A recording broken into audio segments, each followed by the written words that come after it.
If there is one thing the Nintendo Switch 2 Direct proves, it's that exclusives matter. Or maybe I should say exclusives still matter.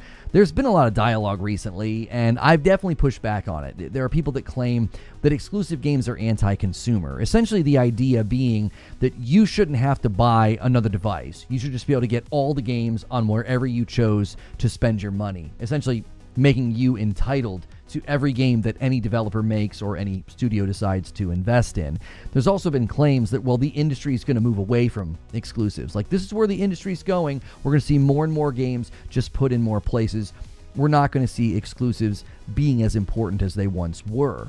And I think the Nintendo Switch 2 Direct just blows these narratives completely out of the water. And I've continued to say when these discussions come up that you don't want to break up this happy marriage. A lot of the games we saw in the Direct that are exclusive to the Switch 2, they look really impressive for a $450 portable device. You can dock it, obviously, and get better performance, but the performance we're seeing, like the Metroid game, as an example, you can get 1080-60 when you're just out and about playing the game natively, and that's coming from a studio who built the game for Nintendo.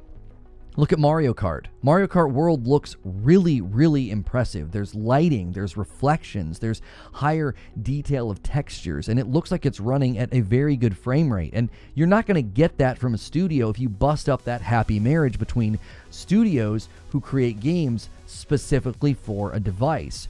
And Nintendo made it clear that they want to use exclusives to sell this thing. There were 9 exclusives in the video. So there was an hour-long Direct, and 9 of the videos are Nintendo exclusives. There was Mario Kart World, Donkey Kong Bonanza, Kirby Air Riders, the Duskbloods, Dragon Drive. Then there were all the games that are getting Switch 2 editions, Breath of the Wild, Tears of the Kingdom, Mario Party Jamboree, and Metroid 4. Listen, 5 of those you can only get on the Switch 2. I'm going to talk about Mario Kart in a moment. It's pretty significant what they're doing, and that was a prediction that I got right. 4 of those exclusives are Switch 2 editions with new features with the Joy-Cons, higher resolution, higher frame rate. If that's how many exclusives you're going to put in your Direct, it's very clear that they're not going away, and they actually really matter when you're launching a new device. They also showed a ton of third-party. This is a continued complaint whenever there is a state of play or a showcase or a Direct when there's not enough first-party games. They had roughly 50 games that were either shown or announced during this Nintendo Switch 2 Direct, and only 9 of them were exclusives. Now, this should make it clear in the future that if you tune in for a showcase, a state of play, or a Nintendo Direct, there's going to be a lot of third-party. That's just pretty much how the industry works. But with 9 exclusives, and over half of those being exclusive just to the Switch 2 itself, it's very clear that exclusives still matter. They're not going away. When the market leader uses them to sell their brand new console, and they use a franchise like Mario Kart, which the previous Mario Kart sold close to like 70 million copies, and they said, hey, if you want to play the next Mario Kart, you can only get it on the Switch 2.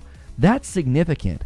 That means they see the power and the potency, not just of their titles, but of making something exclusive so that you have to buy their new hardware in order to play the game. And as I said on the outset, that's a happy marriage. Like, you're getting performance levels and new graphical fidelity and lots of more karts on the actual racetrack.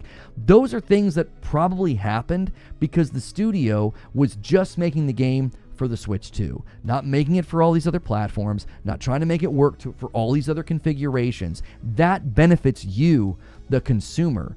It can't be anti-consumer if an exclusive benefits the game and the way that it runs and the way that it looks. And then, obviously, it's made for that device. So it sort of pairs with it, it dovetails. That benefits you as a consumer, so that can't be anti-consumer. Also, not every consumer is the same. A lot of us are perfectly willing to buy a new device. Like, do I not count as a consumer? Like, I'm willing to buy a Switch 2. I'm willing to buy Mario Kart on that Switch 2. And I'm happy that happy marriage between the devs and the manufacturer of the platform are working together. So it's not really anti-consumer. It's anti-people who don't want to spend more money. You want the studios, you want the publishers and the developers, you want them to spend more money. because it's more costly to bring the game to more platforms.